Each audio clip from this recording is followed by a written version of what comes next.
La société civile est le seul vrai parti d'opposition. Les partis d'opposition politique aujourd'hui sont souvent des partis qui font partie du système.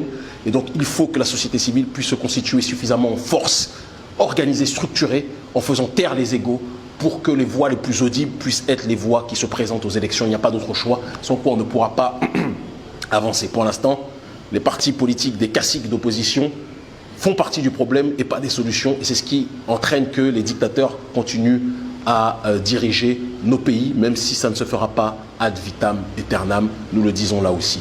Autre illustration de cette maladie du mandat illimité, même si les élections étaient reportées momentanément, c'est la Guinée-Conakry de M. Alpha Condé. Eh bien, Alpha Condé est tenté par le tripatouillage constitutionnel afin de pouvoir se présenter ad vitam aeternam. Et là, encore une fois, nous lui disons, Alpha, toi qui étais le champion, soi-disant, de la démocratie quand tu étais à la Fédération des étudiants d'Afrique noire, d'accord, la FEANF, il est temps d'arrêter la mascarade. Toi, l'ami de Sarkozy, toi, l'ami de Georges Soros, oui, je le dis, je ne vais pas te vouvoyer, président Alpha Condé, parce que certains nous disent, oui, il faut respecter les anciens. Nous respectons les anciens respectables. C'est la majorité en Afrique. Mais nos chefs d'État, vous êtes des anciens qui ne sont pas respectables dans l'Afrique de la zone franc ou dans l'Afrique francophone, puisque la Guinée-Conakry n'est pas dans la zone franc. Vous êtes les champions de la corruption. Vous êtes le champion de l'injustice sociale. Vous dites que vous voulez le respect aux aînés, mais vous laissez crever les aînés, les vrais aînés prolétaires qui sont dans nos pays. Parce qu'il y a des vieux pauvres dans nos pays, vous les laissez crever. Et c'est la bourgeoisie que vous êtes, hein, qui se gargarise avec ses petits fours, avec ses caviars. C'est vous autres qui profitez des richesses de nos pays, et pendant que notre population vit en dessous du seuil de pauvreté. Ce n'est plus acceptable. Alpha Condé laisse le pouvoir. Arrêtez de toujours penser que les pays, quand vous accédez à la présidence, deviennent vos entreprises privées. C'est l'entreprise du peuple, ça doit servir le peuple, par le peuple, pour le peuple, et non pas les multinationales occidentales et vos poches par la suite, comme vous le faites de manière générale. Et donc nous appelons l'opposition guinéenne à agir en rang serré, d'accord, de manière solidaire, à taire les égos. Et là, encore une fois, comme nous l'avons dit pour la Côte d'Ivoire, si l'opposition est divisée, ne nous faisons pas d'illusions. Il est certain que les dictateurs, que la dictature va continuer.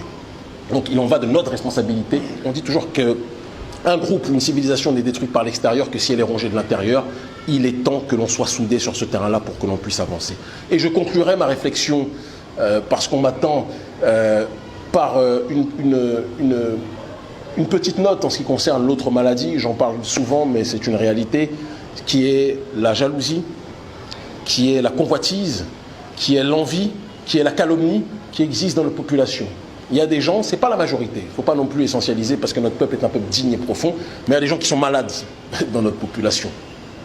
Il y a des gens qui, lorsqu'ils voient des personnes, femmes ou hommes qui ont des lumières, leur obsession, ça va être de tout faire pour salir la lumière de ces derniers. Au lieu de que ça crée une émulation et qu'eux activent leur lumière parce qu'on a tous une lumière, leur objectif va être de mentir, de salir, d'insulter ou de, comment dirais-je, d'inventer des choses sur des gens qui ont une aura ou qui ont plus d'audience ou qui ont quelque chose de plus qu'eux. Moi, je dis à ces derniers, vous êtes des cas psychiatriques. Soignez-vous. Je sais que vous souffrez d'avoir raté vos vies, mais il n'est jamais trop tard pour la réussir. Vraiment. Soignez-vous. Parce que je dis, la jalousie tue plus en Afrique ou dans le monde noir de manière générale que le coronavirus. Il faut que chacun réfléchisse à ça. La jalousie tue plus, Sankara le sait, Malcolm X l'a su. D'accord ? Beaucoup de gens le savent aujourd'hui, nous le savons, mais vous ne nous blaguerez pas éternellement. Le peuple ouvre les yeux aujourd'hui. D'accord ? Et c'est pour ça que nous vous disons, quand les gens lancent des calomnies, nous ne répondons jamais. Jamais. Parce que nous savons que citer vos noms, s'adresser à vous, c'est vous donner de la force. Mais soignez-vous, parce que vous êtes des gens malheureux. Des gens très malheureux. Nous, l'amour, on n'en manque pas. Le peuple sait qui se bat pour lui. C'est qui risque sa vie pour lui.